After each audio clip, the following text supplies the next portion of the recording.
I love Destiny 2. I want to start by saying I love Destiny 2, but it does have issues. I'm coming at this video from a standpoint of someone that desperately wants the game to succeed, but it does have real issues that, if not solved, will make the player base slowly disappear. I mean, since the Final Shape launch, the player base has slowly dwindled away and is currently at almost 1/10 of the average and peak players. Now, this isn't a doom and gloom video. This is actually a motivational video. This is a video that I hope Bungie sees. I reached out to my fellow Destiny players and community to find out what their biggest pain points are, and I added a few of my own. And let me tell you, number 7 on the list is one that I want so bad. And if I don't cover a change that you'd like to see, then comment it down below. I'll be avidly watching the comment section, and if there's any that stick out to me or the community, I'll pin it for everyone else to see. Without further ado, let's get to changing the game.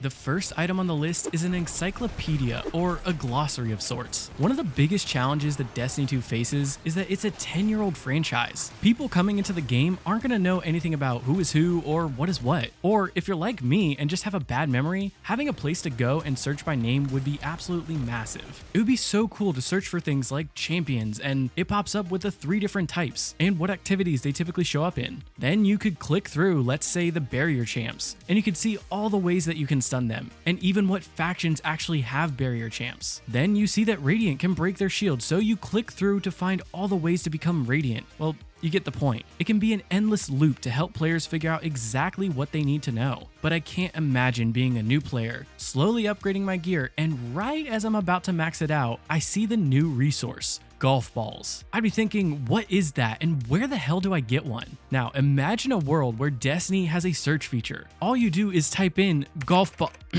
Ascendant Shard, and what pops up is a brief description and what activities you can actually do to farm for them. The bigger picture is that people wouldn't have to guess anymore. Maybe you're doing a raid and one of your teammates has a really sick looking weapon, or they're putting out way more damage than everyone else. Go inspect their character, find the name of the weapon, and simply search for it, and it'll tell you where to farm for it. I can't tell you how many times I've gotten comments asking what weapon I'm using or where to farm it at. I mean, I'm not even sure the vast majority of the casual player base even knows what Artifice Armor is or where to farm it. And I would love to see a feature like this expanded to other aspects of the game, like the settings menu. In Call of Duty, let's say you want to change your FOV. Simply type in FOV and voila, there it is, ready for you to change. Granted, Call of Duty has way more settings to change, but it would still be a nice feature. And that leads me to the second much needed change to Destiny 2, the vault. Of course, the obvious thing to say is we need more vault space, but that's not the point I want to get at. I don't remember the last time I actually used the in-game vault, and that includes the new way to access the vault from anywhere in the system. And that's because it's incredibly hard to find your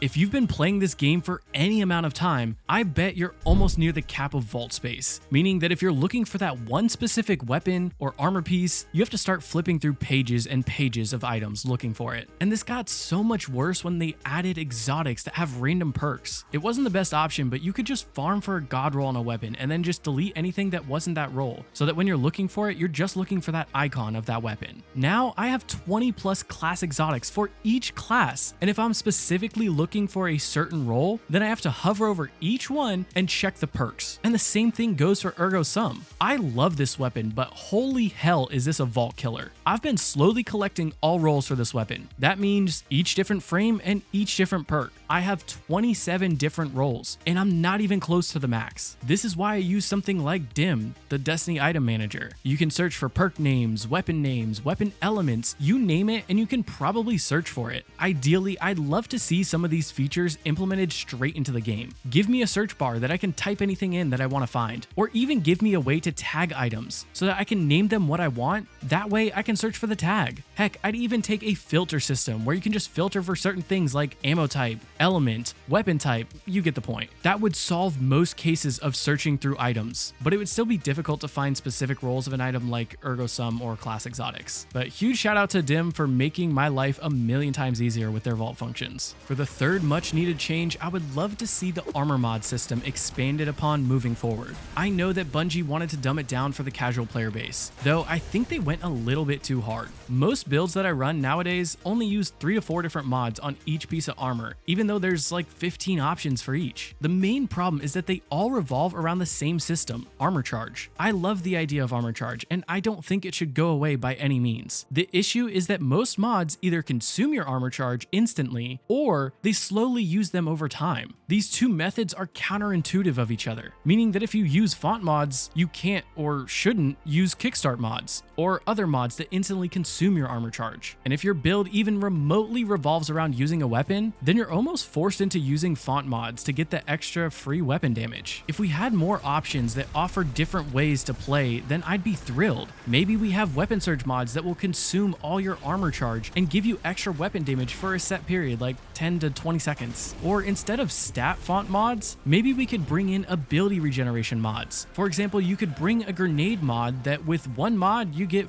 50% grenade recharge rate. With 2, you get 80%, and with 3, you get 100%. Obviously all made up numbers, but you get the point. And I would also love to see another way to gain damage resistance or health. I know emergency reinforcement exists, and though it's niche, it's not very helpful. Activating on critical health isn't necessarily a bad thing, but the fact that it's only giving you 10% damage resistance and it consumes all of your armor charge is just bad. I'd amp this up to at least 50% damage resistance if you left it at consuming 3 armor charge. Though alternatively, you could just reduce it to only consume 1 armor charge, but still give you like 25% damage resistance. I don't know, it needs a big buff. And I'd also love to see surge mods for things outside of your weapons. Maybe we could have ability surges. Melee and grenades could go on your gauntlets and give it some extra damage. And you can get super surges on your helmet. Though they would have to be careful with super surges, I think it should be really low, like 5 to 10%. Something that's not going to be game changing. In all honesty, one of the main reasons I wanted to talk about armor mods is because of 2 gauntlet mods, impact induction and momentum transfer. These 2 icons need to be flipped. Why is it that we have 3 mods that do something by dealing grenade damage and only 2 of them show a grenade, while momentum transfer shows a hand? Please, please, please swap these icons, Bungie. It hurts my brain every time I look at it. With change number 4, we're talking elemental pickups. When Bungie made all the 3.0 changes, they also brought along the elemental verbs and elemental pickups. Each subclass has their own version. With Arc, we have ionic traces that give back ability energy and track towards you. Solar has fire sprites that give back grenade energy. Void has void breaches giving you back class ability energy. Stasis has stasis shards that give back melee energy. And Strand has tangles, mainly offering more damage, but they're a bit more complicated than that. For the most part, I'm really happy with elemental pickups. They look clean in game, and for the most part, they make sense to which ability they give energy to. The main problem that I have is that they aren't balanced. Tangles and ionic traces offer way more benefit to the user than anything else. Tangles offer everything from AoE damage to damage resistance with woven mail, and even a free grenade charge and movement by grappling to it. Though there is one issue, some builds use them as a catalyst, and having a teammate constantly picking them up can really hinder you, so it's kind of balanced. On the other hand, ionic traces are way too powerful compared to the rest. And before you get the wrong idea, I'm not saying that they should be nerfed. I'm saying that the rest should be buffed. See, besides tangles, all elemental pickups are mainly used for getting back certain ability energy. Fire sprites and void breaches give back 12.5 energy to grenades and class abilities respectively. Stasis shards, though, are a bit more complicated. I was always told that size doesn't matter, but in this case, it does. Small shards give back 10% energy, and large shards will give back 50% melee energy. In most cases, you'll mainly create small shards, so we'll assume that most will give back the 10%. But what I don't get is why ionic traces give back 12.5% grenade energy, 12.5% melee energy, and 15% class ability energy. Why are they 3 times as potent? Not to mention that they also have intrinsic tracking, so they're just way more useful than any other elemental pickup. Most have a 5 to 10 second cooldown between activations so that you can't abuse it, so I feel like the best solution is to leave ionic traces the same as they are. Then amp up fire sprites and void breaches to give back, I don't know, 30 to 40% ability energy. This gives them about the same ability, it's just one boost to one ability, but it's still kind of balanced because you have to go out and actually pick it up. It doesn't track to you. I feel like 50% would be a bit too drastic since we have things like Dragon's Breath that can spam a bunch of fire sprites, but that 30 to 40% would really fuel one ability, whereas ionic traces would slowly fill all of your abilities. Now, I did have a different idea for stasis shards at the time of writing this, but we are getting getting a boost to frost armor, so as of now I'd probably leave them where they're at since we do have ways to have them tracking and also give back a little bit of health, so they're feeling a little bit stronger now that frost armor is getting a boost. But I feel like there's a lot of different ways to go with balancing elemental pickups, so let me know your thoughts down below in the comment section. And while you're down there, why not leave a like on the video if you're enjoying it? For my 5th change, we have one of the most broken systems. With the launch of Final Shape, Bungie introduced prismatic subclasses. I both love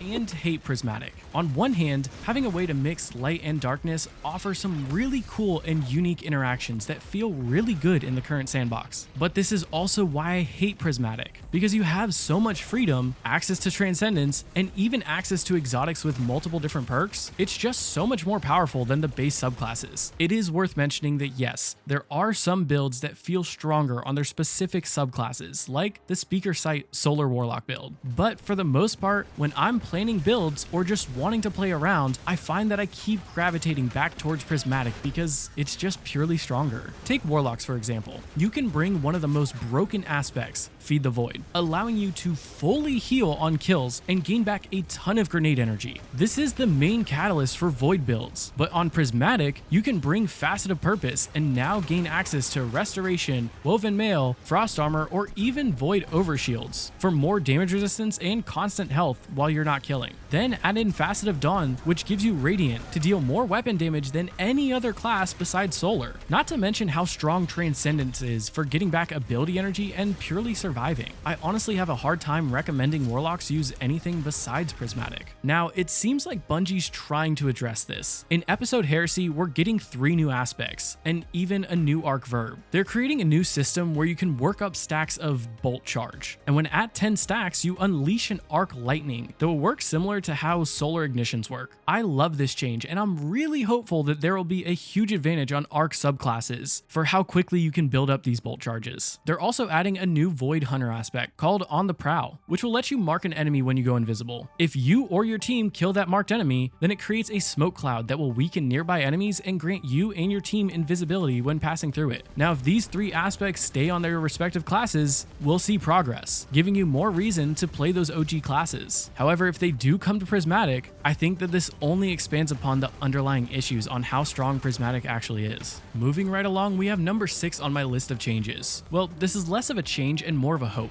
I really want to see Bungie add in more unique exotic interactions. What I mean by this is when you have a specific armor piece that when used with the right exotic weapon creates a unique or powerful interaction. The prime example of this is Celestial Nighthawk and Still Hunt. With this combo, you change both your Golden Gun super and the weapon super to be one single powerful shot, amping up your DPS. A few more examples would be Osteo and Necrotic Grips on Strand Warlock, where you can mass suspend enemies by killing with the poison from Osteo. Another one is Mothkeeper's Wraps and Exterius, allowing your grenade launcher to create an additional Void Moth that will shield you and your team. There's so many different directions that they could go with this. I mean, how cool would it be if they brought a new area denial grenade launcher that shoots out cyclones like the Titan Super Burning Maul? Then pair that with Pyrogale Gauntlets and boom, you shoot out one single powerful cyclone. Or you could even add in a set of strand aspects that use the Cursed Thrall explosion verbiage, so that like with Necrotic Grips taking advantage of the poison damage, we could pair this with the Cursed Thrall explosion that comes from Bad Juju, Necrocrasm, and even the Crota's End raid weapons. I love it when there's unique interactions like this, no matter if they're very broad or very specific. It adds a new way to play and have fun with the game. And if you have ideas for some unique interactions, put them in the comment section below. I'd love to see some ideas that I've never thought of. And before we get to our final change, I actually have a bonus change that I'd love to see. One of the hardest things to do in Destiny is to start playing the game. No, seriously, new players are at a severe disadvantage. They not only don't have most of the content and subclasses unlocked, but they also can't come close to dealing decent damage for raids or dungeons. My idea is to add a trading system that would work similar to the one in Warframe. Let us use Bright Dust, Glimmer, or even Silver as the currency for trading, and let players trade one-on-one with other players in their fire team. Now, I do realize this might make it weird with some exotic weapons since you can pull them from collections for pretty cheap, but I think the best solution for this is to get rid of the system for pulling from collections. That way, people would have more reason to want to farm those older raids and dungeons for that chance at that exotic. At which point, we should also bump up the rates a bit if we are farming it like that. But when they drop, it'd be a big payout for people that already have that weapon, since they can sell it to someone that needs it.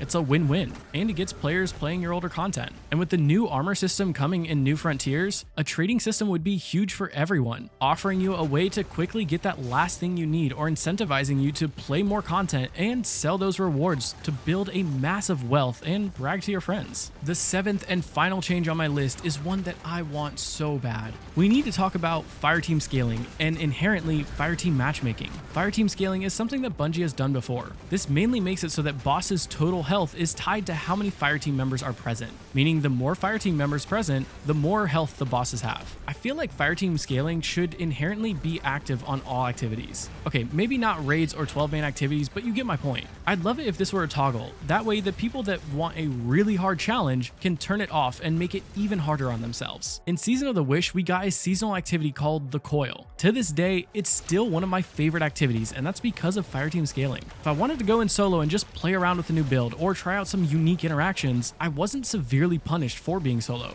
I mean, yeah, it's still harder to stay alive since all the enemies only have one target, you, but it still felt like a good balance. Depending on the build I was running, I could choose if I wanted to run solo or with a team, and both felt like a balanced option. And this leads me to the second half of the equation, fireteam matchmaking. It's too confusing to figure out what activities you can do by yourself or what activities you're forced into matchmaking. I like that there are a few activities like Dual Destiny and the specific version of Contest of Elders that require you to bring 2 and 3 fireteam members respectively, and that's because of game mechanics. These one-off activities add a layer of uniqueness that I love to see. However, I hate not knowing what activity does or doesn't have matchmaking. Take Onslaught as a prime example. The 10-wave Onslaught has forced matchmaking, and it tells you this. Meanwhile, the normal 50-wave Onslaught has forced matchmaking, but it doesn't say it anywhere. Then, the Expert 50-wave Onslaught, where you definitely want teammates, has no matchmaking options. But it gets even worse. With the new Onslaught Salvation variant, it has the same 10-wave and 50-wave for normal. But when you go to do Expert, it only has forced matchmaking. This variation of forced matchmaking, forced non-matchmaking, and even options to turn on or off matchmaking by selecting private as the game mode makes it incredibly confusing for players to figure out how or if they can play solo or with a team. I think Bungie is trying to fix this problem by introducing the Fireteam Matchmaker, and in New Frontiers they're adding playlists for solo only ops and Fireteam ops, but there's such an easier way to go. Take Warframe for example. It has an option to globally turn on or off matchmaking. This makes it so simple and easy to understand. Do I want to play with people?